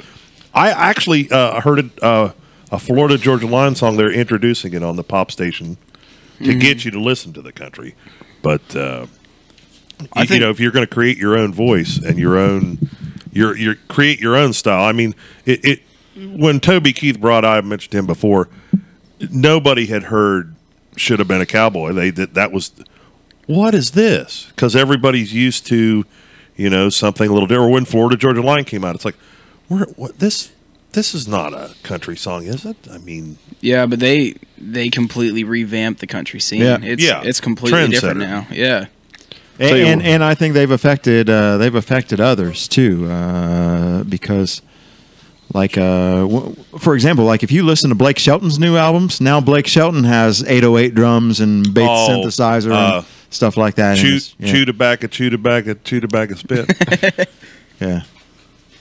What was that guy's name They that wrote that song? I agree with you, Jake. They've definitely influenced the entire genre Yeah. and pushed it more electronic, more modern. Davidson. He was down at the Dallas. poorhouse. Dallas Davidson. He was down at the poorhouse one night. Now that would be a good question. Do you like to use real instruments? Yes. You're not into, which we're talking about, the Florida Georgia Line and that type of thing. Yeah. Do you use where drum things machines or yeah. synthesizers or anything in your music like that? Sometimes. Sometimes. It sequence. depends on the song. We usually have a MIDI controlled piano that does the synth work and stuff, but it's all actually played. Like, Yeah, sure. What do they call those voice? I call them voice changers because Vocoder or Yeah. Oh, you're talking about the T-Pain effect or whatever. yeah. auto-tune. Auto-tune. auto tune. Yeah. Yeah. Do you use one of them? No. Hey, I heard that Gary. Actually, I've heard that a lot of the popular Nashville people. I've heard Gary LaVox in Rascal Flatts has his vocals ran through auto tune. So, but that a lot of people do. That's just so that they, so that the vocals sound perfect. I could see that with them. He's got a unique. That'd be a hard voice hitting day in and day out. Rascal Flatts guy. Yeah. Yeah. You were talking earlier about somebody. Waylon Jennings would be a good example of a person that just showed up one day and nobody played his music. Nobody, he's talking about Toby Keith. Nobody liked any of his music. Yeah. Waylon Jennings, very good example of, nobody wanted to play his music. His own style and so many things have changed. Or Johnny Cash. We talk about the progression of music. I mean that you've got the Motown style or the they talk about Muscle Shoals where Bob Seger shows up and he sings karaoke to Old Time Rock and Roll. It's the whole song was completely done. They just laid his vocal on top. In complete opposite of Lou Reed brings in Walk on the Wild Side, where he's got basically lyrics, and the band wrote the song. So, the whole song, they didn't get any credit on it, but a lot of things have changed. Jake's talking about writing, the complete song that he has the chance to go to Nashville and, hand them the lyrics, and the band's and that happens. Plays for 4 hours, and they create the song for him, and then they get tags on it or whatever, or you've got your own band that can record things. So there's lots of different directions to go. But you got to get that in. And I think that's what the show is about today. Is that the artist has got to get their foot in the door, and then you can choose which is the best direction to go, because we're obviously wanting to profit in this business. I mean, the passion sometimes, crosses sectors with, to make a living at it. So, hey, I forgot to tell you guys about this, by the way, and I don't know if you've seen this, but I have Showtime. There's a new show on Showtime. It's a new series by Mike Judge, the guy who did King of the Hill and Beavis and Butthead. Anyway, I did. I saw the one with Johnny Paycheck. So he's got a new animated series called Tales from the Tour Bus, and it's about old country singers. So there's one about George Jones, there's one about Johnny Paycheck, there's one about Waylon Jennings, and it's actually animated stories from people who were actually there. Like on the Waylon Jennings one, Shooter Jennings is actually in it, but it's an animated. So it's Shooter Jennings' voice, but it's an animated Shooter Jennings talking. And so all these people that toured with these people and were involved in their lives tell stories about them, and it is awesome, man. Like the one about George Jones, like you had no idea how much of a drunk he was, or how much he fought with Tammy Wynette, where they were married, or I saw the one about Johnny Paycheck, and we were talking about difficult artists. Yeah, they talked about how you just didn't. If he wasn't in the recording studio and he was drunk. Yeah, look that up though if you're listening. It's Mike Judge presents Tales from the Tour Bus. Tales from the Tour Bus. Yeah. Of all people, Mike Judge. I wouldn't see something like that come out of him. Yeah, I know, right? He was, and he the Beavis and Butthead guy too. Yep, and King of the Hill. Jeez. Yep. And the whole touring thing with being on the road. I mean, I'm fans of some artists. You go see the band and everything, but you don't get to see the behind the scenes, or you don't understand that they may be in the middle of getting ready to start a family. They don't know what they want to do. They have a family and they haven't seen them for a while. Their kids are thousands of miles away. Their wife's thousands of miles away. So there's a lot of personal issues going on there, and so you don't know if they're at the beginning of their career, they're in the middle, they're a lot of artists we saw 10, 15 years ago, they're just out of the game. The cowboy rides away because they're just ready to settle down, and the business has grown a little too big for them, or their lives have changed. So you say that you're going to be moving down to Nashville after after I graduate. Jake? Yeah, that's been the plan for a while. I'm going to move down, and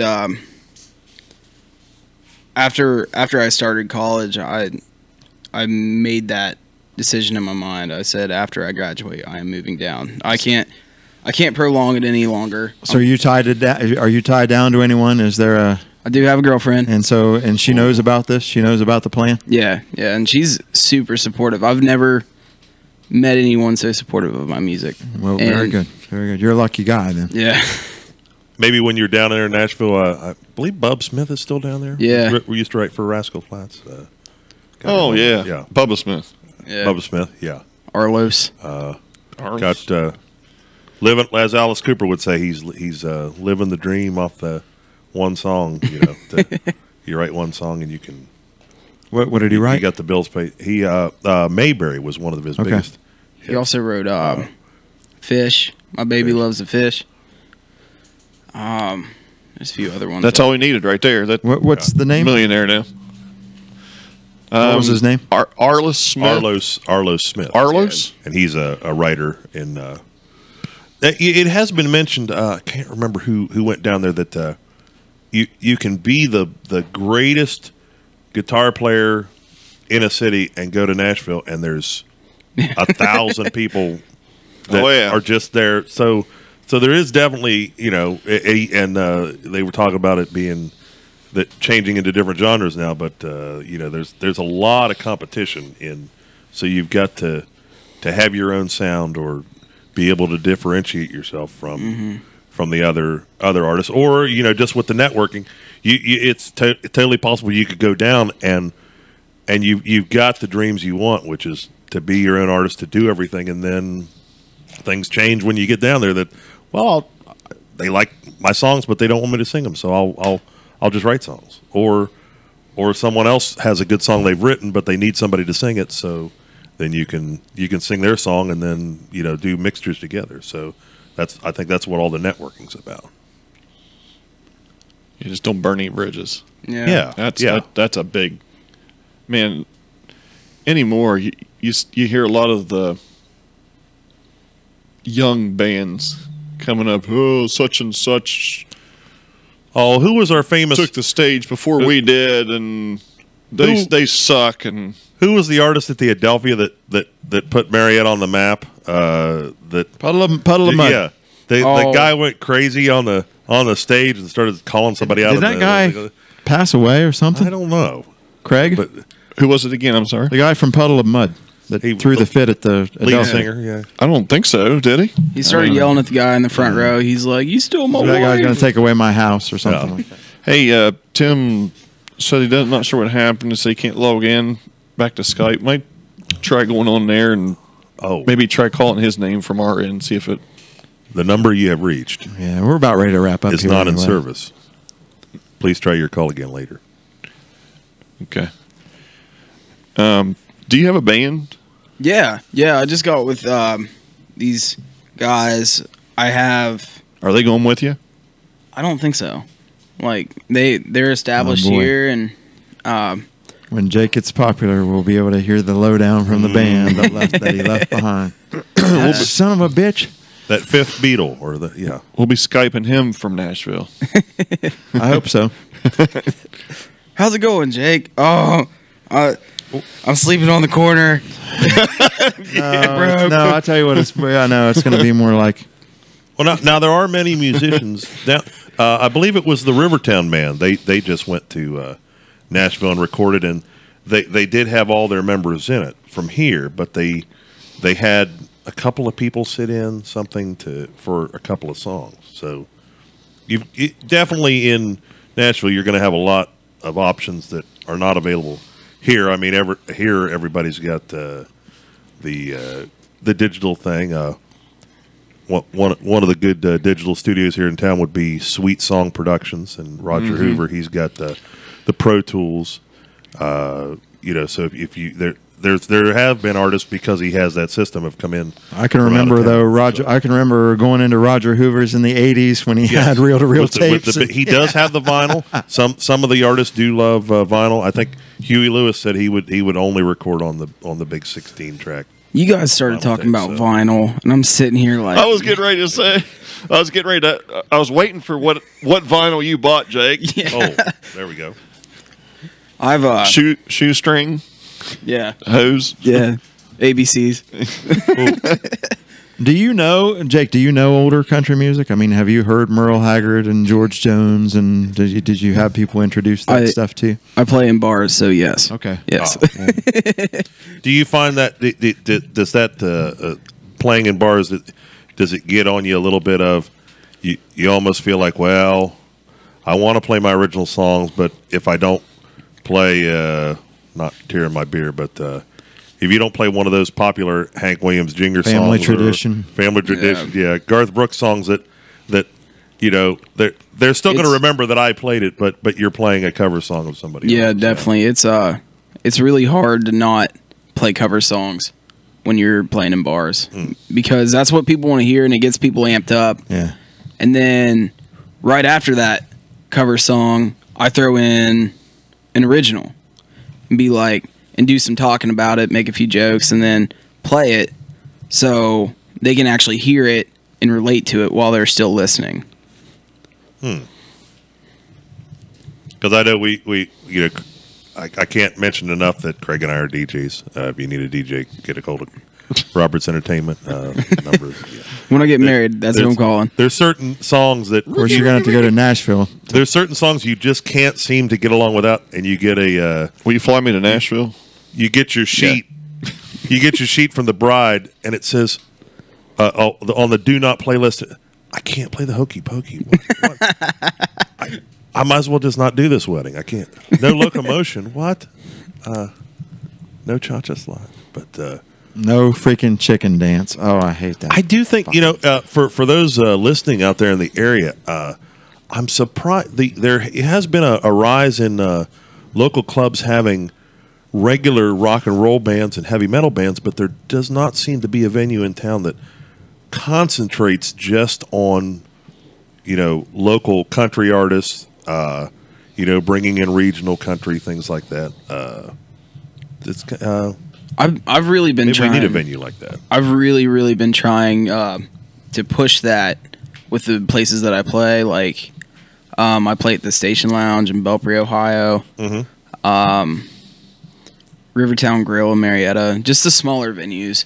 And I always try to drop hey, I have this friend from Nashville, you should bring him up. And or I have this friend who plays, you should bring him in or her. And I try to do my part, to make it build, try to get a better country scene, I guess. I think part of it, we can negotiate and talk about all the different things that happen. But I'd been recently reading an article that touch tone jukeboxes are killing bars, and you might think, well, geez, you're giving everybody everything they want, but there was a time, and How are they killing bars? I don't understand that. A perfect example that I'd been mentioning was the Sly Fox, and it was a heavy metal place or a biker bar, and they had a jukebox with 200 CDs on it that the owner selected. So you knew what you were going into. If you liked that music and it was that kind of scene. Now, you can go in and hear Dr. Dre. Well, for personal listening, that helps. If you want to listen on your iPod. But when you've got a group of people, sometimes the whole diversity thing of you can hear any song. The greatest asset of a touch-tone jukebox is you can hear any song you want. The bad news is you can hear any song anytime. So you may have country and rock on there. So Hank Williams Jr. I can deal with that. Oh, Puddle of Mud, I can deal with that. Ooh, Lil Wayne, Drake. Oh no, I don't like that anymore. So it's kind of and you really don't have a way to limit it. So that goes along with the country thing. Is if you've got a venue that is okay, we're going to be the live music place to hear country and classic rock or something, that's kind of what that's what you hear when you go in. You don't have to worry about, it's just going to be all over the board. So hey, Tim just sent me a message. I'm not sure what happened with his Skype account, but just wanted to let everybody know that he enjoyed the questions. He appreciated the questions and conversation. So thanks, Tim. We appreciate you tuning in today, by the way. It was very enlightening. Enlightening? Is that the word? Yes. It was very enlightening to hear how some of that works. And some of it is how I thought it worked, and some of it not so much. So I learned a lot. Yeah, Jake learned a lot. So, and I'm very grateful that I've been able to be here and get to talk with him a little bit. So, yeah, well, Tim's a great dude, man. He's from day one. He's been a good guy, and it's never steered me wrong whenever it come to the from a booking side. And I would definitely recommend anybody that's into the marketing or anything like that he won't steer you wrong for sure. He's a good dude. So thanks a lot, Tim. We appreciate your time out on a Sunday evening. I see on the comment section that Bob Mercer wants Al Collins to make a CD. Would you, Jake? Oh, would you be up for a featured artist on your That'll be a track with you could Sure. you could be doing a duet kind of thing with Al Collins. Sure. Let's Jake, do it's it. Like it'll be more like a Rodney Carrington version, I'm going to guess. Yeah. Absolutely. Sam Kennison, maybe. If you know who that is. What is it? The Waylon and the Hank Williams Jr. The conversation. Let's talk about your daddy. It sounded like the other version of our intro, Craig. Yeah. You gonna play it? Okay. Oh, and Al Collins says Mac Davis, so I don't know if that would be an old. No, we're not leaving yet. Almost, but not yet. One thing we need to hit real quick here before we do get there. First of all, we've got to thank Shallow Side. Of course, Shallow Side, they allowed us to use their song for our theme. Thank you, Shallow Side. They just finished up a long year of touring. Actually, they're going back out in January, I believe. So, but thanks to Shallow Side. Look them up on Spotify. Follow them. Their new release, Renegade. Renegade. Actually, we have their new release. Can you hear me now? It's their new release, actually. Oh, they've got a new one after that. Oh, Yeah. I'm behind the times. Can you hear me now? I'm still on a 33K modem. I need to get into the. And next week we have our top secret show, and I forgot to mention on that I was going to try to figure out how to find some couch guests, so we might just have to put a thing out and have the first 4 people that post and bring them in or something. I'm going to have to share the couch. What is it? Yeah, well, where you're sitting there is going to be where our special guests will be. Oh, okay. And the other ones will be over here on this side. So that's what we got to figure it out. But it's going to be a blast. They're going to come in early. We may start recording maybe a little, go ahead on the air earlier. Double secret probation. Yeah, something Make like sure that. and wear your pledge pin.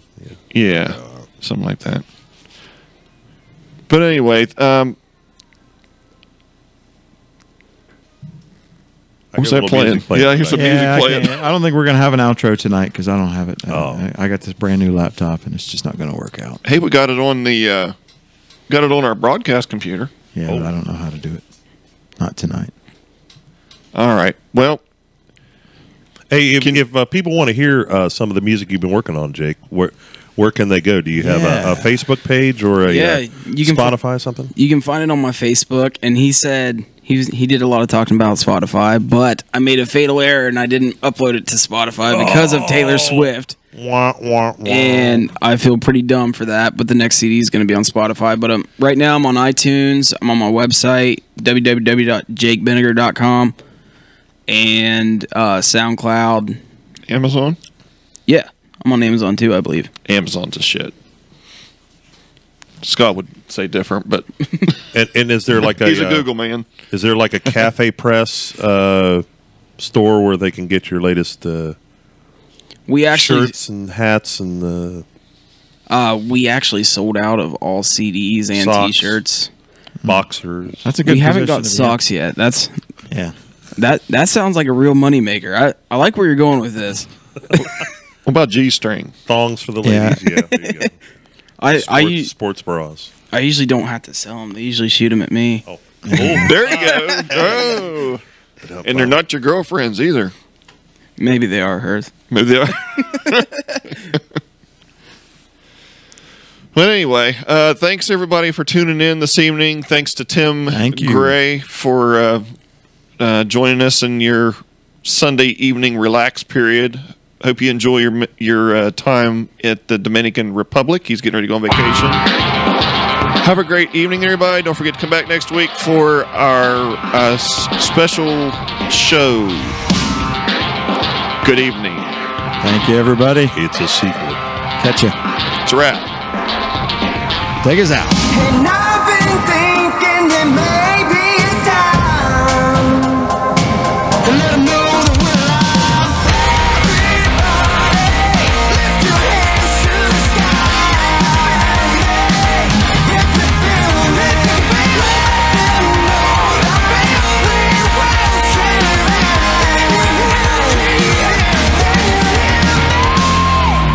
Good night. Good night.